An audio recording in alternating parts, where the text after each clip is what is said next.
Viewers, কি খবর সবার? আশা করি সবাই ভালো আছেন। আজকে একটি নতুন টিউটোরিয়াল নিয়ে আমরা চলে আসলাম আপনাদের মাঝে মুন্না চ্যাপ্টারের মধ্যে দিয়ে। আজকে যে নতুন টিউটোরিয়াল করে দেখাবো সেটি হচ্ছে how to design A Mandela design. একটি ম্যান্ডালা কীভাবে ডিজাইন করতে হয় তা নিয়ে আজকে টিউটোরিয়াল। তাহলে প্রশ্ন আসতে পারে, হোয়াট ইজ ম্যান্ডালা? ম্যান্ডালা জিনিসটা কি? তাহলে আমরা একটা গুগলে যাই, একটা গুগল থেকে ঘুরে আসি, দেখি ম্যান্ডেলা জিনিসটা কি।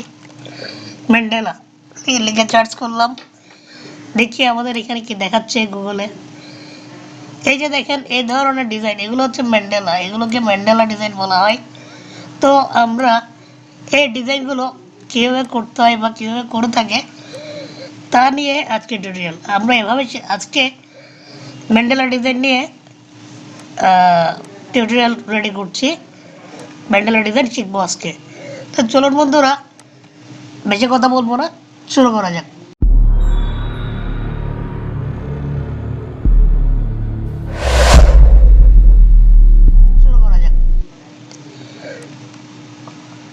আমি ইলাস্ট্রেটরে যাই, ইলাস্ট্রেটরে গিয়ে নিউতে যাই, এটা বাই ডিফল্ট আর্টবোর্ড নিলাম। এরপর আমরা একটা লাইন টুল নিলাম, লাইন টুল নিয়ে একটা লাইন নিলাম। এরপর আমরা এই জিনিসটাকে ইফেক্টস থেকে ডিস্টর্ট অ্যান্ড ট্রান্সফর্মে যাব। ট্রান্সফর্ম সাপোজ আমরা এটা দিব 30 ডিগ্রি এবং এটা রিফ্লেক্স এক্স দিলাম, মানে বাম দিকে ঘুরবে। তাহলে দেখি তো আমাদের কীরকম দেখাচ্ছে, প্রিভিউ দিয়ে দেখি। দেখেন এরকম দেখাচ্ছে। তাহলে আমরা এটা রিফ্লেক্স ওয়াইও দিব, দেখি তাহলে কেমন দেখাই। কপি দিব, কয়টা দিব? 11টা দিই, দেখি কেমন লাগে। তো দেখেন খুব সুন্দরভাবে একটা সার্কেল ওয়াইজ ঘুরে গেল। আমরা ওকে দিয়ে দিলাম এতটুকু। হ্যাঁ, এরপর আমরা এটার উপর রেখে কাজ করব। আমি আর্টবোর্ডটা একটু বড় করে নিই।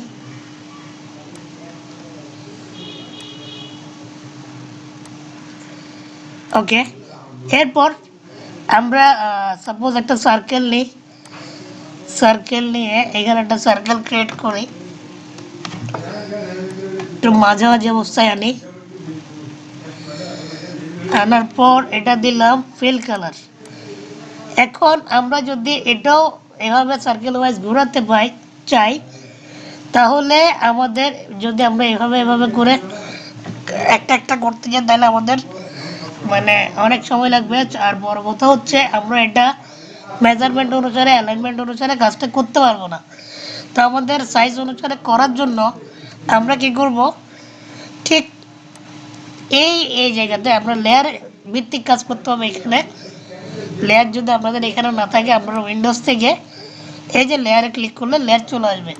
আচ্ছা, এরপর আমরা এই জায়গাতে একটা ক্লিক করব, মানে লেয়ারটা সিলেক্ট হয়ে যাবে। এখানে ক্লিক করলে একটা সিলেক্ট হয়ে যাবে। তারপর আমরা ইফেক্টসে যাব, ইফেক্টসে গিয়ে ডিস্টর্ট অ্যান্ড ট্রান্সফর্ম এটাও আমরা দিব 30 ডিগ্রিতে। এরপর আমরা রিফ্লেক্স এক্স দিয়ে দেখি কেমন হয়। তাহলে দেখা যাচ্ছে না। আমরা যদি ওয়াই দিয়ে দেখি, তাহলে দেখেন এটা দেখা যাচ্ছে। সাপোজ এটা দিলাম 11, প্রিভিউ দিয়ে দেখি, তাহলে দেখেন এটাও সার্কেল ওয়াইজ এভাবে ঘুরে যাচ্ছে। হ্যাঁ, আমরা যদি ওভাবে একটা একটা একটা এইভাবে না করে একটা একটা করে করতাম, তাহলে আমাদের অনেক সময় লাগতো, আমাদের সাইজ অনুসারে, অ্যালাইনমেন্ট অনুসারে হতো না। তো আমরা এভাবে ওকে দিয়ে দিলাম। এখন দেখেন আমরা এই অবস্থায়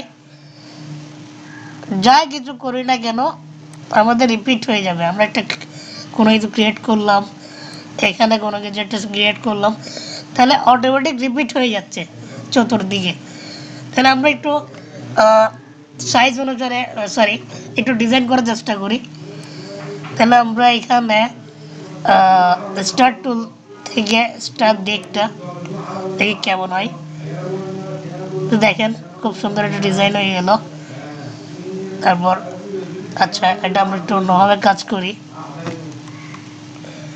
আমরা পেন টুলে যাই, পেন টুল থেকে সাপোজ একটা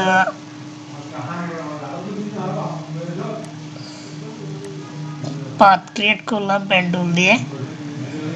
ওকে, এরপর আবার পেন টুল নিলাম, পেন টুল থেকে এখানে একটা ডিজাইন ক্রিয়েট করার চেষ্টা করি, তাহলে এখানে হয়ে গেল। তারপর আমরা ব্রাশ টুল নিই, ব্রাশ টুল নিয়ে সাপোজ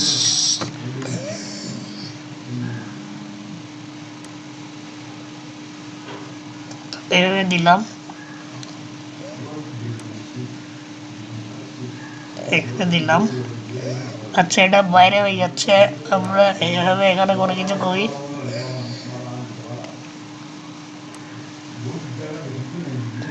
আমরা যাই করি না কেন তাই হয়ে যাবে। তো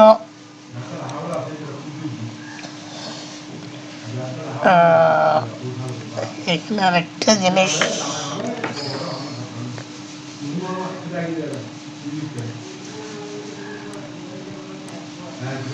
এটা ফিল কালার দিই।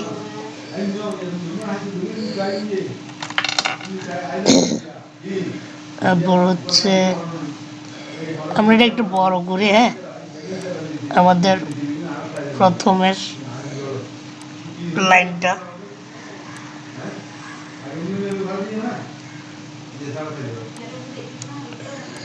ওকে, এরপর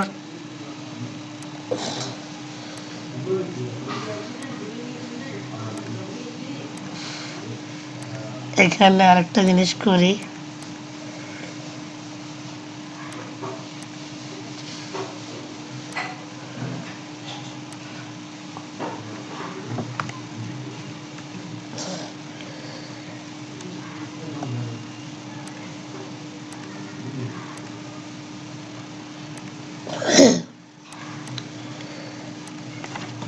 তো দেখেন বন্ধুরা, আমরা যখন এটা আবার আপ করে দিব, তাহলে খুব সুন্দরভাবে একটা ডিজাইন হয়ে গেল। আপনারা এভাবে করে মানে পাত দিয়ে করেন, বিভিন্ন শেপ দিয়ে করেন, পেন্টুল দিয়ে করেন, ড্রয়িং করে করেন, যাই করেন না কেন আপনারা এভাবে খুব অল্প সময়ে খুব সুন্দর একটা ডিজাইন করতে পারবেন।